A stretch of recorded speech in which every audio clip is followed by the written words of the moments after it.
999. Pusat Operasi Maritim. Satu maklumat kegiatan mencurigakan, jejak dan lintas suspek. Aku dah cakap dah, jangan buat kerja ni lagi. Tengok. Kau kau orang pun satu mengelabah sangat mana pun pergi kau orang ada Lapor segera maklumat jenayah di laut menerusi 999. Assalamualaikum dan salam sejahtera. Anda bersiaran bersama saya Kairunisa Kasnon. Dan saya Syahir Rizal Kemal Arifin. Seperti biasa Nisa, apabila kita berbincang di dalam dialog TBS ini, pasti kita ada tema. Apakah tema kita pada hari ini? Topik kita adalah membelah samudera, mendaulatkan negara, dan pastinya istimewa dialog TVS pentas diskusi anda pada minggu ini. Kita bersiaran di atas kapal peronda luar pesisir pertama di Malaysia yang berlabuh di Kuching. Syah. OPV1 ini sebenarnya akan berada di perairan, kalau kita nak ikutkan, berada di Laut Cina Selatan, tapi khususannya sekarang ini adalah berada di bumi Kenyalang, dan bakal ini sebenarnya bersesuaian dengan tajuk kita sebenarnya, membelah samudera, mendaulatkan negara. Bahawa dengan wujudnya OPV ini nanti bakal memberikan satu cerminan baru kepada pengawasan perairan negara. Pastinya kita tidak berdua. Kita bersama siapa Nisa pada minggu ini? Pastinya kita bawakan kepada anda istimewa Ketua Pengarah Maritim Malaysia, Laksamana Maritim, Datuk Hamid Muhammad Amin. Terima kasih Datuk kerana sudi meluangkan masa bersama kami di Dialog TVS. Datuk. Terima kasih. Baik. Baik Datuk, kalau mungkin serba sedikit sebenarnya, ramai yang tidak tahu APMM itu sendiri ataupun Maritim Malaysia telah banyak menyumbang kepada pengawasan perairan di negara ini secara keseluruhan. Tapi ramai juga tidak tahu. Mungkin Datuk serba sedikit boleh berkongsi dengan apa ini APMM ni sebenarnya? Pengenalannya Datuk. Okey, terima kasih. Agensi Pengawasan Maritim Malaysia ni merupakan satu agensi Coast Guard. Kalau dari segi international ni dianggap Coast Guard yang mana bertanggungjawab di atas keselamatan demi kesejahteraan rakyat di zon maritim Malaysia yang melibatkan Selat Melaka, Laut Cina Selatan, Laut Sulu dan Laut Sulawesi. Dia mempunyai kuasa untuk menguatkuasakan semua undang-undang negara di perairan ini, zon maritim Malaysia tadi. So dari aspek kedua pula, dari segi aspek cari lamat di laut. So APMM memang bertanggungjawab untuk menguatkuasakan semua undang-undang di laut dan juga cari lamat di laut. Itu untuk cari lamat ni dia di bawah punca kuasa IMSA, International Aeronautical Maritime Search and Rescue Region, yang diberi kepada APMM sehingga ke Andaman Sea. So ini adalah tugas tanggungjawab kita. Dalam aspek ini, approach kita, saya sedia maklum kita mempunyai banyak kepentingan di laut ini. Kenapa kita perlu jaga laut Selat Melaka, Laut Cina Selatan, Laut Sulu, Laut Sulawesi ini? Sebab laut-laut ini mempunyai deposit yang banyak dari segi petroleum, gas asli. Yang mana ini merupakan source atau energy security untuk long term, untuk survivability negara kita. So seterusnya dari segi industri perikanan. Perikanan ni merupakan satu sumber asli negara di laut yang akan menyokong food security dari segi aspek long term, kestabilan negara dari segi rakyat untuk food security. Seterusnya kepentingan laut-laut ini kepada industri tourism.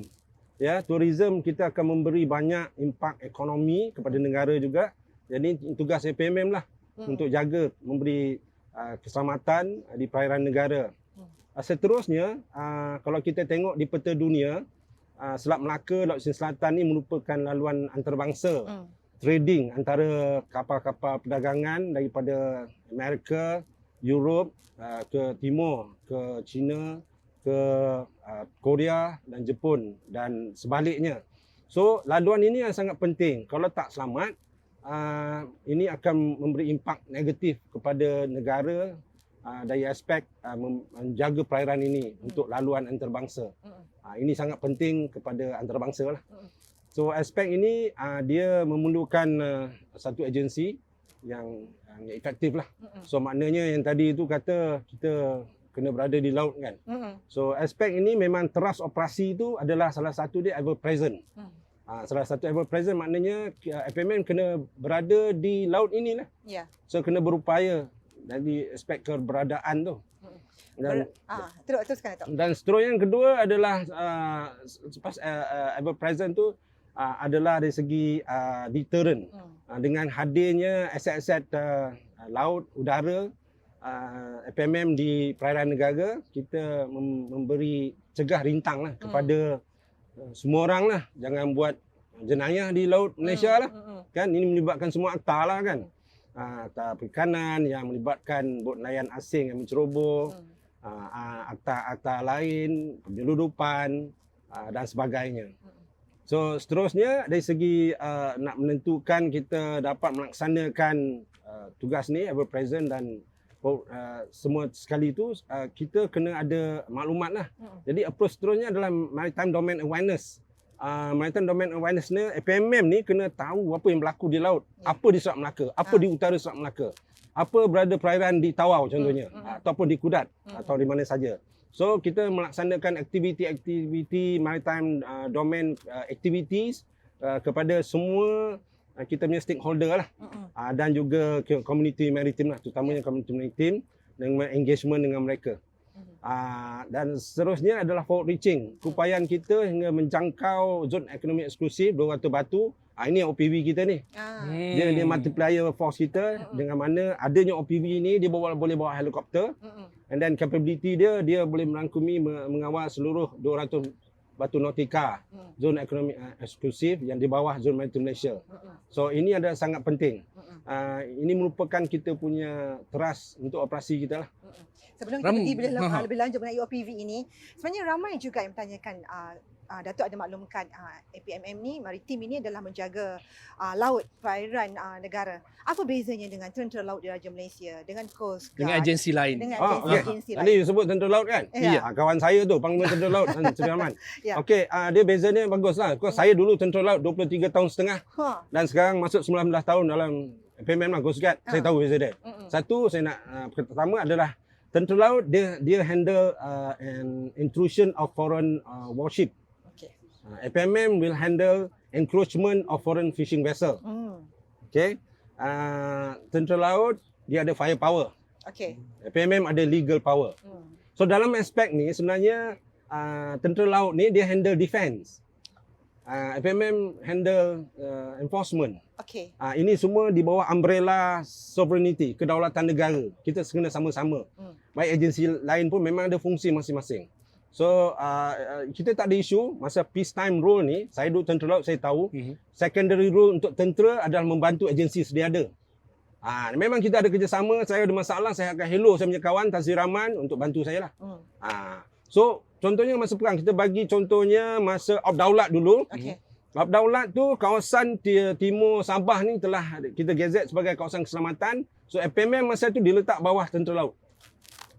Memang Tentera Laut yang akan handle kawasan tu, menjaga keselamatan, dan semasa jangka masa tersebut ada sebab-sebab tertentu telah digazetkan sebagai kawasan keselamatan. Kita akan melaksanakan tugas di bawah Tentera Laut. Dia punya perbezaan tugas tu ada same but not similar. Similar not the same, lebih kurang macam tu. So tak ada isu. And then dari segi yang lain pun sama, bukan macam polis memang ada tanggungjawab dia masing-masing, custom semua. Dan yang contohnya macam custom, perikanan, jabatan perikanan, mereka yang menggubal dasar. Okay, dasar contohnya dasar perikanan, jabatan perikanan lah. FMM akan melaksanakan dasar tersebut dalam bawah akta perikanan lah contohnya. Kita melibatkan jabatan laut, kita melaksanakan menguatkuasakan MSO, custom pun kita melaksanakan akta custom di zon maritim Malaysia. Memang kita ada banyak kerjasama dengan agensi-agensi ni.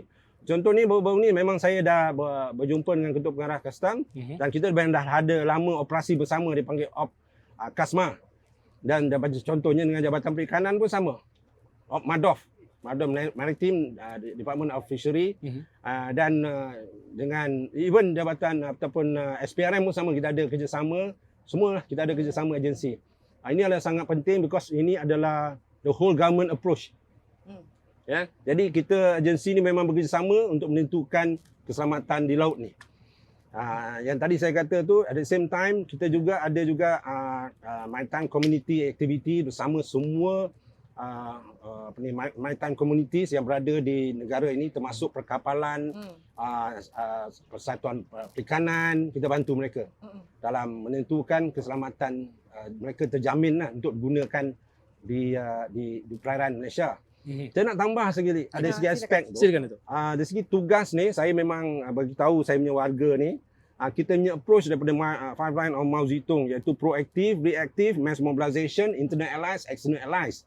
Yang proaktif ni semua kapal ke, bot pemerintah ke, aircraft ke, star team, radar, dia orang kena buat tanggungjawab dia orang. Dah disenaraikan tugas tanggungjawab mereka kan. Mereka diberi gaji oleh kerajaan, dia kena laksanakan tu dengan proaktif. Tak perlu saya nak bagi tahu. Mana yang tak buat tu saya kena beritahu lah kan. Nah, tu yalah terpaksa. Yang kedua adalah reaktif lah. Reaktif contohnya macam operasi search and rescue. Kadang-kadang kita terima maklumat kena respon. Kita terima maklumat 2 pagi. Nah, alhamdulillah saya tengok warga FMM memang dia akan laksanakan tugas menyelamat di laut ni dengan cemerlang lah. Ya. Jadi itu proaktif. Banyak kalau kita terima aduan pun kita punya aset-aset ini akan kita atur gerak. Ini bukan melibatkan OPV saja. Kita ada helikopter, ada fixed wing, amphibious aircraft, star team, radar, semua sekali lah. Dan dalam masa yang sama, kita juga yang ketiga ni adalah mass mobilization. Saya memang emphasize pada warga FMM untuk tidak working in silo. Kan? Kalau dia working in silo, dia orang kena jawab dengan saya lah. So dalam hal ni, semua akan diatur gerak bersama.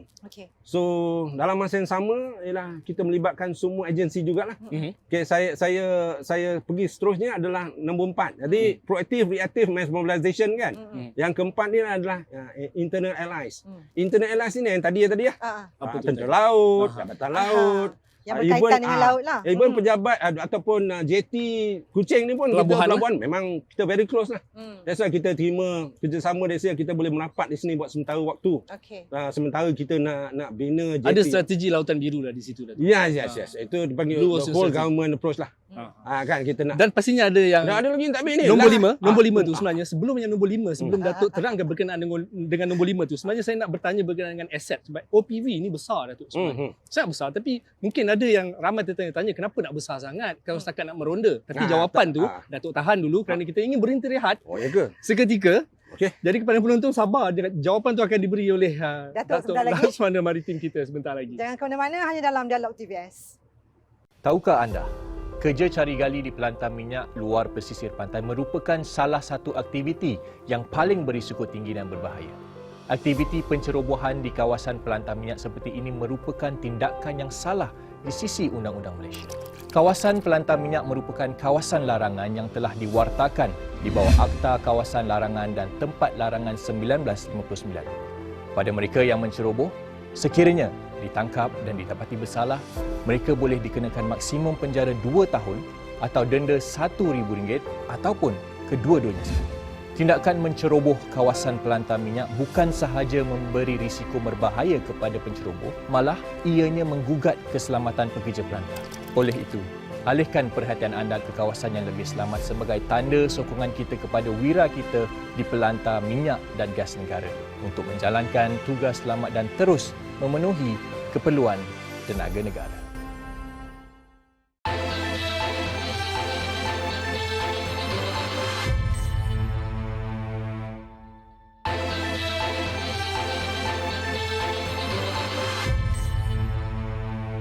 Terima kasih atas kesetiaan anda bersama kami di TVS saluran 122 dan pastinya ketika ini di dalam Dialog TVS dengan tajuknya adalah Membelah Samudra Mendaulatkan Negara. Kepada anda yang baru menonton kami, ini adalah segmen yang kedua, blok yang kedua. Kita bersama dengan KP Maritim, Ketua Pengarah Maritim Malaysia, Laksamana Maritim, Datuk Hamid Mohamad Amin. Dan sebentar tadi sebelum kita berhenti rehat, sebenarnya Datuk ada berkongsi berkenaan dengan 4 kod etika ini sebenarnya dalam APM ataupun Maritim Malaysia ini, dan tertinggal satu lagi kita bagi untuk anda dan pastinya penerangan yang kita bagi sekarang ini kepada Datuk Laksamana Maritim. Yang kelima itu. Yang kelima. Mao Zedong itu tadi. Sebelum kapal APV, kenapa besar sangat tu nanti dulu Datuk, sebentar lagi. Proaktif, reaktif, mass mobilization, internal allies, external allies.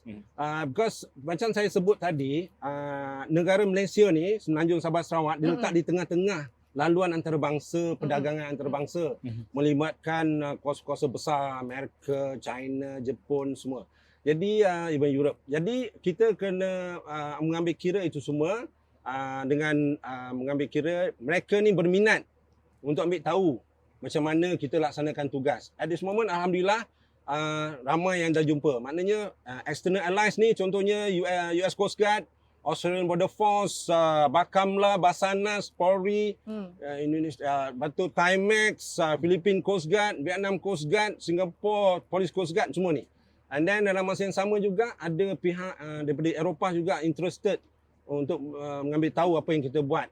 So kita memang terima kerjasama dari mereka sebab apa kita dah jaga aset-aset mereka, perdagangan mereka, mereka boleh lalu siang malam tanpa takut lah.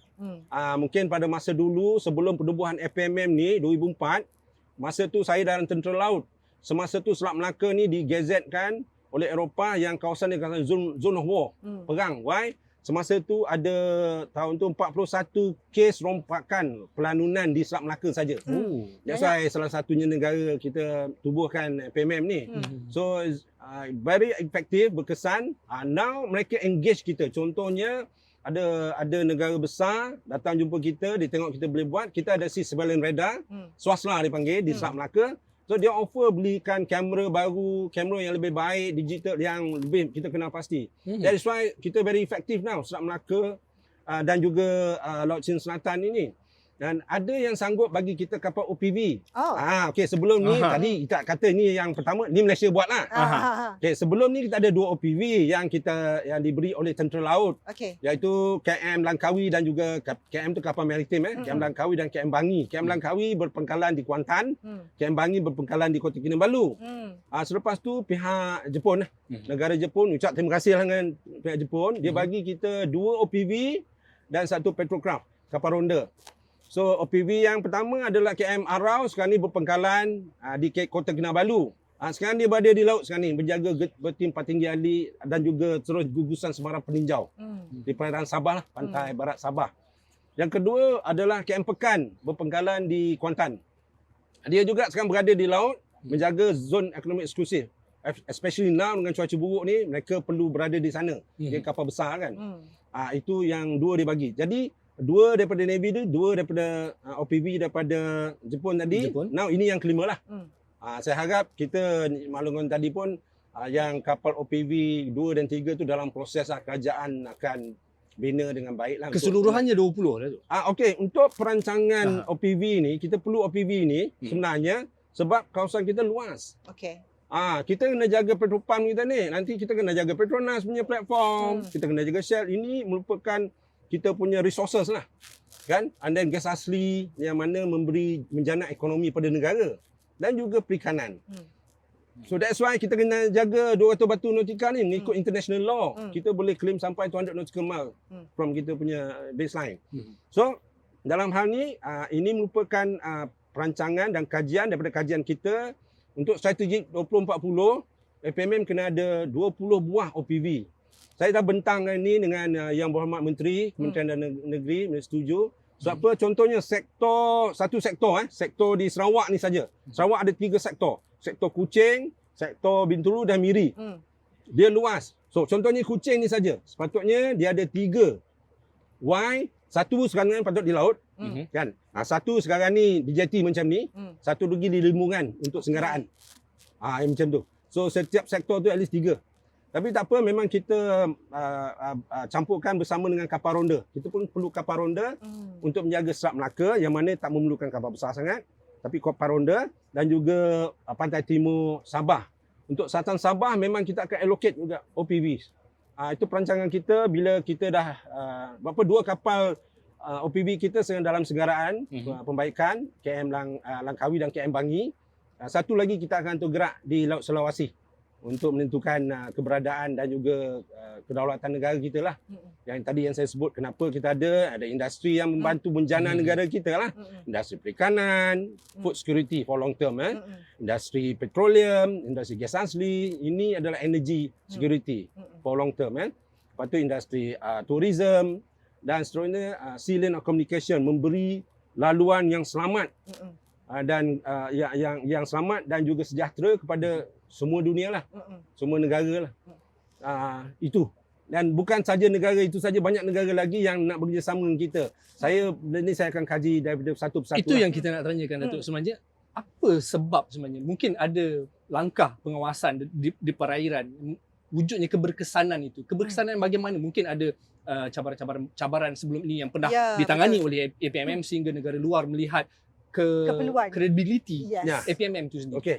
Sila. Dalam approach ini teras yang saya dah bagi amanat pada warga APMM masa saya menjadi dilantik jadi ketua pengarah, yang mana saya bagi amanat saya senang je, IOI. Memanglah kita punya bangunan buat masa ni menyewa di bangunan IOI. Tapi IOI tu I tu adalah satu tu adalah integriti lah. Kan kalau kita ada 20 OPV pun kalau anggota warga APMM tak ada integriti, penat. Faham tak? Faham. Tak payah cerita yang So ini memang saya diberi amanat daripada pemerintah. Saya dilantik tu hari saya dipanggil. Jadi saya dah beri amanat begitu, saya akan laksanakanlah integriti tu. Saya tahu semua ada faham APMM perlu punya integriti yang betul lah nak jaga negara ni kan. Semua dia bagi gaji kan. Cuma kena redha bersyukurlah kan. Itu saya punya approach lah pada warga APMM. Yang kedua adalah O tu adalah operasi. Kalau kita ada 20 pun kapal tapi semua dekat jeti tak nak belayar, penat nombor 2. Penat saya. So saya memang dah susun dari segi latihan laut, kompetensi semua, dari segi SOP memang bagi operasi. Kalau kita juga ada pusat latihan di AMSAS. AMSAS Kuantan Pahang kan. Itu memang pusat latihan kita akan ada training, basic training, continuous training semua. And then melibatkan luar negara juga. Terus kita juga diberi bantuan dari segi capacity building oleh semua negara. Untuk kita melaksanakan capacity building latihan, baik latihan basic maupun dari aspek career dia orang dari segi search and rescue, boarding, investigation, forensik semua. Dan ini juga kita bersama-sama juga dengan agensi sahabat lah macam PDRM, SPRM semua tu. Itu adalah sangat penting. Operasi itu sendiri. So alhamdulillah saya ucap terima kasih pada warga APMM semualah. Tengok mangkuk bagus semua. Kan? Bagus. Kalau tak bagus saya akan PM lah. Tu I yang last. I yang last itu. Itu kita nantikan. I yang last kan tu ilmu. Disiplin ilmu tu yalah kadang-kadang ilmu ni ada orang ilmu mencuri kan. Tapi itu saya Itu tak nak. ilmu juga tu. Tenang, tapi itu tak nak. Tenang. Kita ilmu macam mana bawa kapal, macam mana melaksanakan tugas siasatan, perisikan dengan betul, tugas pengawasan radar, membawa ilmu sebagai pilot aircraft, pemerintah kapal dan membawa kapal boat dan semua tu. Macam mana nak boarding, tanggungjawab sebagai anggota APMM, warga APMM mesti tahu semua akta-akta. Tapi sebenarnya akta ni tak semua dia perlu tahu. Dia hanya melibatkan maritim saja. Section-section tertentu. Dari segi itu adalah sangat penting. Disebabkan itu kita juga akan meneruskan latihan. Latihan bersama dengan agensi lain dan juga peringkat APMM sendiri. Saya juga dapat dibantu oleh semua agensi sahabat. Contohnya dari Tentera Laut, Tentera Udara, dia banyak bantu saya. So itu IOI itulah. So alhamdulillah agaknya semua faham tu. Saya teruskanlah, saya nak seru kepada semua warga APMM. Baik, itu dia tadi penjelasan berkenaan dengan IOI ataupun itu kod etika Datuk sendiri Laksamana Maritim sendiri. Dan sebenarnya kita ingin beritahu sekali lagi Nisa dan kita akan berkatakan selepas ini berkenaan dengan kesukaran. Dan juga masih lagi berkenaan dengan OPV. Kita nak tahu dengan lebih lanjut. Mungkin orang nak tahu juga sebab atas penjelasan Datuk tadi berkenaan dengan kenapa perlunya OPV ini di semua perairan. Sebanyak 20 dijangkakan akan berada di seluruh perairan negara. Betul. Kita akan berhenti rehat sekali lagi. Kembali selepas ini. Jangan ke mana-mana. Hanya dalam Dialog TVS.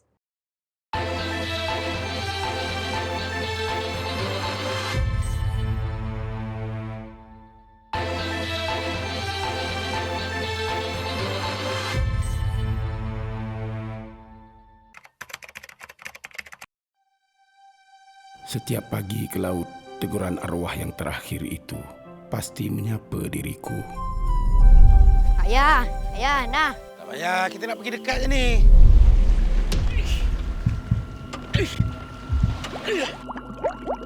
Bashir! Tolong! Pak Husin, Wan.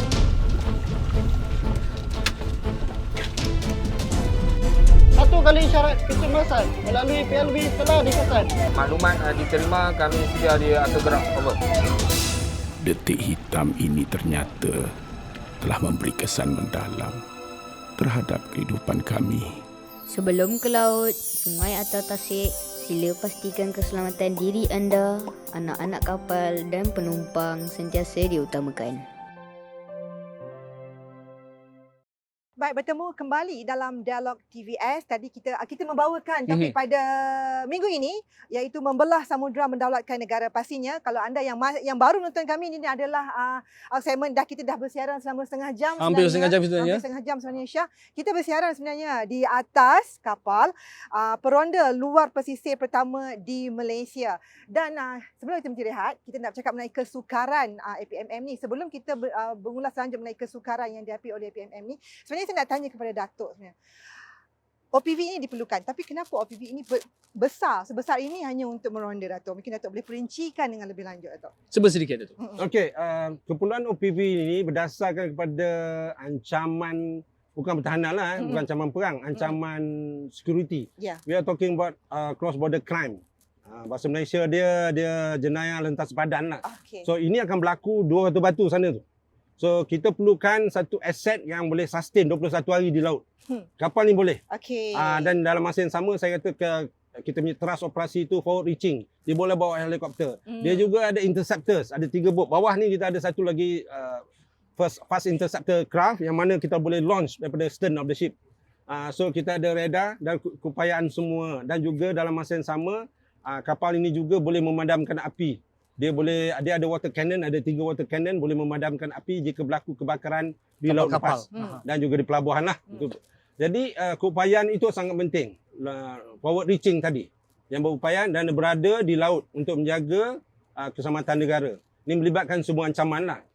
Bila kita ancaman ni, sekarang ni somehow rather Malaysia ni, perairan ni banyak resources dan banyak yang berminat nak ambil ikan kita, nak ambil minyak, nak menyeludup, kontraban semua untuk menggunakan perairan kita. Jadi ini adalah satu tugas penting APMM lah. Untuk mengekang dan menteras. Baik Datuk. Sebenarnya dah berlaku. Ya. Tak cukup lengkap sebenarnya kalau kita tidak bawakan penonton kita untuk masuk ke dalam kapal ini supaya Datuk tunjukkan sendiri apakah yang berada di dalam kapal ini. Jadi kepada anda, nak cakap juga kita ingin bawakan. Betul. Kesukaran itu kita akan bawa anda ke dalam kapal ini. Jangan ke mana-mana, terus setia bersama kami hanya di Dialog TVS. Hai, saya Raziz. 10 Januari 2022. Malaysia Mission Control Center MyMCC telah mengesan satu isyarat kecemasan. Setelah diperiksa, isyarat kecemasan itu berpunca daripada peralatan Personal Locator Beacon PLB yang diaktifkan seorang nelayan. Bot nelayan itu mengalami kerosakan enjin di laut. Berpandukan isyarat PLB, lokasi nelayan itu berjaya dikesan pasukan penyelamat dengan segera. Penggunaan alat ini terbukti berjaya mengelakkan insiden buruk berlaku kepada nelayan tersebut dan dia berjaya diselamatkan. Kesimpulannya, PLB ini dapat membantu dan amat bermanfaat di saat kecemasan. Bukan sahaja di laut, malah ia juga berguna di darat. Ia mampu menyelamatkan nyawa.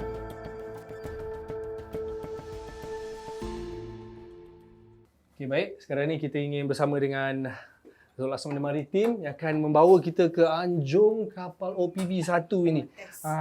Dan kita akan mengikuti bersama dengan Datuk Laksamana Maritim. Baik.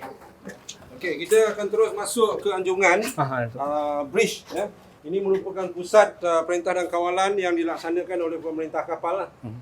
Di sini kita boleh tengok konsol meriam 30 mm autonomous assassin buatan UK yang mana dikawal oleh pegawai operasi apabila perlu. Sistem ini akan mengawal meriam yang berada di hadapan. So kita di mana tu? Pergi ke hadapan di forecastle yang mana lokasi meriam itu senar. Ini adalah meriam 30 mm assassin yang mana kita kawal daripada sponsor tadi. Arahan penembakan ini akan diberi oleh pihak atasan tertakluk kepada keperluan enforcement yang kita kendalikan. Maksudnya siapa tu? Siapa yang akan memberi arahan? Maksudnya kalau ada situasi sebegitu tu biasanya. Situasi itu pemerintah akan bertanya pada saya lah melalui command and control. Walaupun saya tiada di sini, mereka boleh communicate dengan saya dan saya akan mendapat kelulusan yang sewajarnya daripada atasan jika perlu saya melaksanakan ini.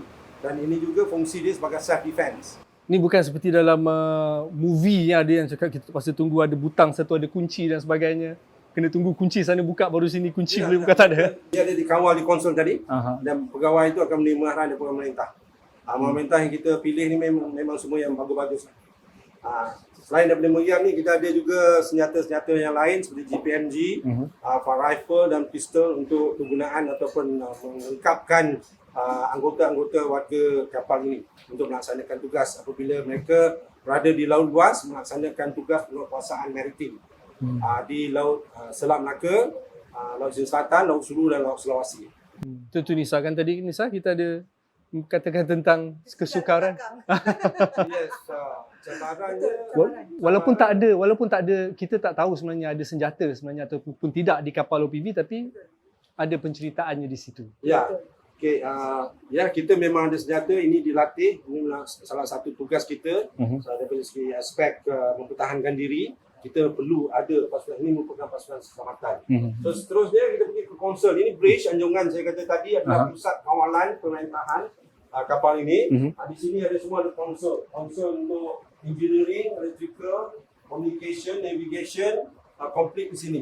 Adakah ini yang tercanggih tu sebenarnya yang pernah dimiliki oleh PMM? Rasa ni tercanggih lah sebab apa yang saya lihat sebelum ni, saya ni old school kan, memang lama-lama ni equipment. Now kita kendalikan ini semua touchscreen. Semua touchscreen. So sekarang ni kita di pelabuhan semua switch off lah. Once kita RSC doing our job, semua sistem running. Itu yang kita perlukan warga FMM yang berilmu lah. So aspek ini kawalan ni dari sini. Dan dalam sistem ni. Dalam masa yang sama juga kapal ini dilengkapi dengan water cannon. Kalau kita tengok warna merah tu, itu dia di atas tu dia boleh padam api. Sensor dari kapal ni boleh tembak kapal tu ke water cannon untuk padamkan api. Dan tujuannya water cannon ni untuk padam api kapal-kapal yang mempunyai masalah atau terbakar di laut, baik di pelabuhan maupun di laut luas. Okey, kapal perang, contoh kapal tentera laut, mereka ada torpedo, ada misal, surface to air misal, torpedo anti-submarine, tracking radar, semua. Tapi kita ini basic saja penguasaan. Saya bagi contoh keupayaan PDRM dengan tentera laut, tentera darat lah. Kan, tentera darat dia perang lah kan. Sama juga dengan tentera laut. So sama juga FMM, kita ada cukup untuk melaksanakan penguasaan di laut luas. So itu beza dia. Okey.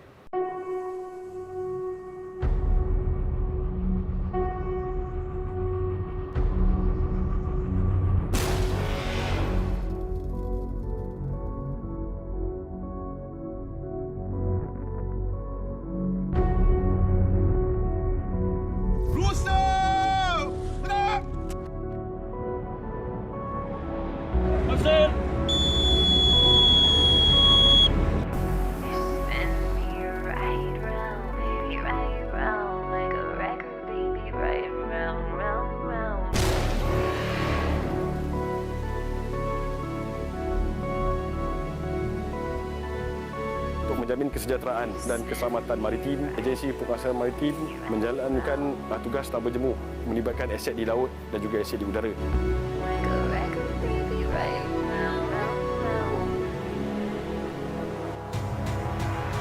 Bahawa kami akan berjuang menentang perjuangan bangsa, pengkhianat agama, bangsa dan negara.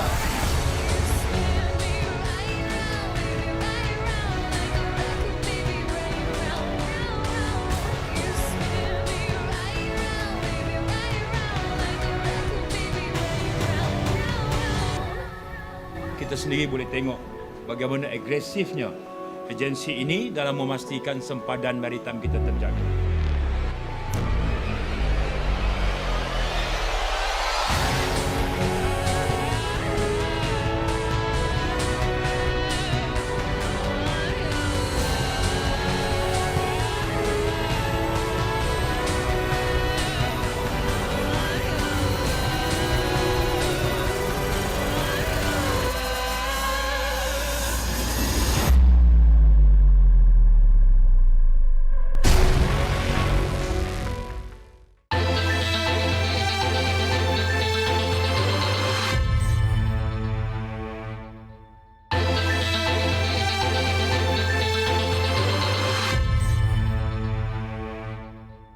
Baik Datuk, tadi sekarang ni kita dah berada di anjungan. Jadi kita dah tahu apa fungsi dan kapal tercanggih ini sebenarnya. Tapi kita nak tahu sebelum tadi pada awal tadi kita ada berkata-kata tentang kesukaran. Apakah kesukaran-kesukaran yang dihadapi oleh APMM dalam mengawasi perairan negara ini?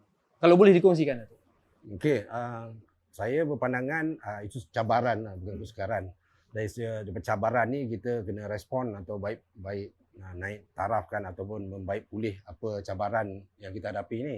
Dari segi aspek operasi itu sendiri, buat masa ni memang cabaran ni sebelum ni tak ada cukup aset. Namun dengan kajian yang ada sekarang kita dah ada banyak aset. Laut, aset udara pun kita akan terima. Saya ucap terima kasih kepada kerajaan untuk memberi aset-aset baru ni kepada FMM.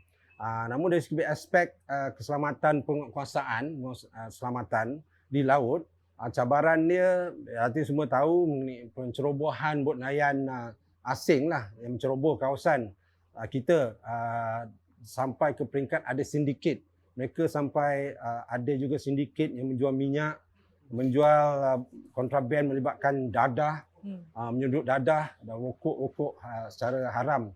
Dan ini dalam masa yang sama juga mereka juga menyeludup pendatang asing tanpa izin. Ya. Di negara kita ni ramai. Saya rasa sebab negara kita ni baik kot. Ramailah orang luar datang nak kerja. Ya betul, saya tanya dia orang. Dia orang sanggup datang sini. Sebab apa di Malaysia ni kita ni yalah, semua tahu kita punya foreign policy apa. Kita punya dasar luar negara kita adalah de-escalation and non-provocative. Ini kena refer Wisma Putra lah. Okay. Saya punya counterpart Wisma Putra, KDN dan juga Majlis Keselamatan Negara.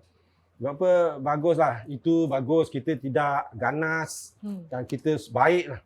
Dan sama jugalah seperti yang kerajaan yang sekarang menunjukkan Madani itu, Malaysia Madani itu adalah satu trust yang bagus. So dari aspek tu ramai yang nak datang. Saya pernah cakap lah, Malaysia ni dia di tengah laluan tadi yang lane of communication perdagangan antara bangsa dunia ni. Dia macam gula tau, bukan gula. Semut macam semut datang. Semut ipoh datang, semut merah datang, semut hitam. Jadi dia datang kadang-kadang dia bawa balik, dia merugikan Malaysia lah. Dari segi resources tadi. Kan dia mengganggu juga pelantar minyak kita. So ini cabaran-cabaran yang kita akan hadapi. Dan kita telah laksanakan untuk membenteras dari dia terusan. So seperti yang Kementerian Dalam Negeri tengah approach sekarang ni adalah membenteras pendatang asing tanpa izin. Sama juga FMM memang ada cabaran tu. Namun kita ada semua resources, kita satukan, gabungkan untuk address isu-isu parti yang keluar masuk di perairan negara. Alhamdulillah kita dapat kerjasama yang penuh dari semua pihak lah. Yang saya kata daripada internal allies dan external allies. Internal tu semua jabatan dalam Malaysia yang mana kita boleh apply the whole government approach dan juga kerjasama antara negara-negara luar, baik daripada jiran. So aspek ini itulah cabaran yang saya nampak. Dalam masa yang sama juga dari segi aspek menentukan warga FMM ni berilmu, kita perlu ada capability untuk buat continuous training. Continuous training ni latihan baik basic maupun yang lanjutan, melibatkan siasatan, melibatkan forensik, melibatkan perisikan, melibatkan penguatkuasaan, baik penguatkuasaan di laut ataupun penguatkuasaan yang lainnya. Ini adalah sangat penting. Tapi tak apa, kita dalam FMM kita ada the whole set, melibatkan risik, siasatan, undang-undang, penguatkuasaan, bot, kapal, radar. Itu kita akan selaraskan dalam approach kita yang tadi mass mobilization tadi. Once contohnya data buat detection, kita deploy aset laut. Lepas tu ada case, kita siasat, ada IO, kita bawa ke pengadilan dan dia dijatuhkan hukuman oleh mahkamah lah. Itu adalah sangat bagus. So cabaran ni itu merupakan cabaran untuk kita meneruskan tugas kita lah. Saya tak nampak aspek lain lagi. Sebab apa sekarang ni dari segi aset ni, yalah macam saya katalah, sekarang ni kerajaan dah bagi banyak aset pada FMM. The only thing that saya sekarang tengah prepare warga ada FMM. kekalangan aset lagi Datuk? InsyaAllah. Saya tengah prepare sekarang ni anggota warga FMM untuk cope up dengan sekarang teknologi. Sistem yang ada di kapal ni semua touchscreen. Ini kita kena add par dengan teknologi yang semasa ni. Ini kita tengah buat. dengan kekuatan aset yang ada sekarang ini, dengan kekuatan warga APMM sendiri, bagaimana Datuk melihat sendiri dengan prestasi dan juga apakah strategi menuju ke hadapan APMM itu sendiri, Datuk? Yalah, seperti yang saya dah terangkan sebelum ni, strategi atau teras dia macam saya katalah, maritime domain awareness, meaning to say kita kena engage semua komuniti yang berada di maritim lah, melibatkan nelayan, melibatkan perkapalan dan semua. And then ini kita bekerjasama dan kena perlu prove to them that they can trust us lah. Ya. Kan kepercayaan tu sangat penting kepada rakyat. Demi menentukan keselamatan dan kesejahteraan rakyat. Ini elemen-elemen atau teras yang perlu ada. Seperti yang kerajaan kata Malaysia Madani itu, kita apply itu semua. Dalam aspek yang lain pula, kita memang bekerjasama dengan semua agensi-agensi dasar. Contohnya APMM sekarang berada di Kementerian Dalam Negeri, KDN merupakan parent agency. Dalam masa yang sama juga kita mengambil kira polisi yang dikeluarkan oleh Majlis Keselamatan Negara dan juga Wisma Putra. Because Wisma Putra ni penting. Kita sekarang ni deal dengan semua negara. Sekarang ni saya nampak bukan negara jiran saja yang nak engage dengan APMM. Daripada Amerika, daripada Europe, daripada East and West ni semua nak engage. Saya rasa sebab dia tahu kita boleh laksanakan tugas dengan baik, mereka perlu boleh bantu kita lah. Mereka yang gunakan laluan ini, yang Sea Lane Communication Slot ni. Mereka yang Datuk maksudkan sebagai klien kita tu? Yes, mereka klien lah, international. International luar negara. So dalam masa yang sama juga, kita juga deal dengan internal allies kita. Yang mana agensi-agensi lain mana memerlukan APMM, kita akan bekerjasama. Sama juga kita kena menjaga resources negara. Kita bekerjasama dengan Petronas, dengan TM, dengan Bank Simpanan Nasional, sebab apa dia memerlukan pergerakan wang dia di laut. Semua agensi yang memerlukan APMM, kita memang akan laksanakan lah. Kita buat kerjasama bersama dengan mereka. Sebenarnya kita dah diberi maklum berkenaan daripada awal tadi sehingga sekarang dah hampir 45 minit kita bersiaran, sudah lebih 45 minit sebenarnya kita bersiaran. Datuk dah memperkatakan, Laksamana Maritim telah memperkatakan tentang kebolehan, keupayaan dan kesukaran cabaran, dan aset yang terkini juga telah dipamerkan. Dan pastinya ada satu lagi saya ingin bertanya kepada Datuk berkenaan dengan hari ulang tahun itu. Bakal disambut pada bulan hadapan. Ya. Sebentar sikit Datuk. Ya, okey. Kita akan sambut pada 15 hari bulan Februari bulan depan. Ini merupakan hari ulang tahun ke-19. Kira kalau 19 tu kira handsome lagi lah. Remaja. Okey. Muda lagi. Alatan canggih. Tapi kita boleh dah berlari dah. Kita dengan sekarang ni. Dah boleh berdikari lah. Alhamdulillah. Boleh. InsyaAllah. Jadi kita akan laksanakan di AMSAS. Kita punya pusat latihan APMM di AMSAS Kuantan Pahang lah. 15 Februari. Yang insyaAllah akan dilaksanakan oleh kita yang berhormat Menteri. Kita akan laksanakan. So dalam aspek ni kita punya tema lah. Tema kita ni maritim perkasa. Maritim perkasa tu APMM lah kan. Kita nak perkasa bingung saya buat exercise semua menentukan tahap siaga dia tu. Kita ada tema yang mana daripada maritim perkasa ini kita tentukan APMM lengkap dan berupaya untuk melaksanakan tugas di laut dan maritim perkasa melestarikan madani. Kita menyahut seruan kerajaan lah, menentukan teras-teras madani ni kita capai. Arti yang pertama itulah adalah kemampan. Mampan tu mantap terbaik lah. So kita cuba terbaik untuk melaksanakan tugas kita. Macam saya katalah dari masa ke semasa kita ada training latihan secara berterusan kepada semua warga APMM. Di dalam dan luar negara? Di dalam dan luar negara, ya betul. Dari segi aspek luar negara, banyak juga negara luar yang bagi capacity building dengan kita. Dia sponsor untuk latihan, macam-macam latihan. Ya. Jadi itu sangat penting. Seterusnya adalah untuk kesejahteraan rakyat. So ini itu yang sangat penting, kesejahteraan rakyat. Dari aspek menentukan kita melaksanakan tugas, menyediakan perairan negara untuk kesejahteraan rakyat. So, semua gunakan dengan baiklah. So yang ketiga adalah menghormati satu sama lain, hormat. Hormat ni elemen sangat penting. Itu kita akan terapkan pada dalam APMM lah. Ini sangat penting dari semua peringkat. Dan seterusnya adalah keyakinan. Ini sangat penting. Baik warga APMM yakin melaksanakan tugas maupun memberi keyakinan kepada rakyat dan kerajaan dan juga luar negara lah. Yang mana kita punya partnership kita ni, external partnership yang menggunakan Selat Melaka ni, dia yakin dengan ada FMM ya, untuk menggunakan laluan laut ini dengan selamat.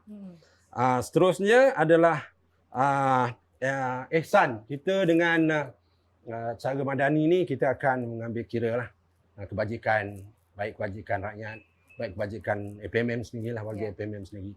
So dari aspek ni dia merangkumi semua madani.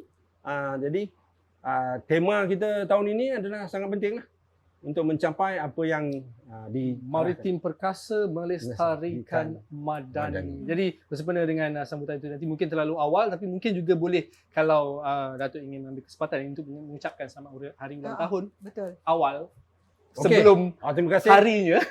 Terima kasih.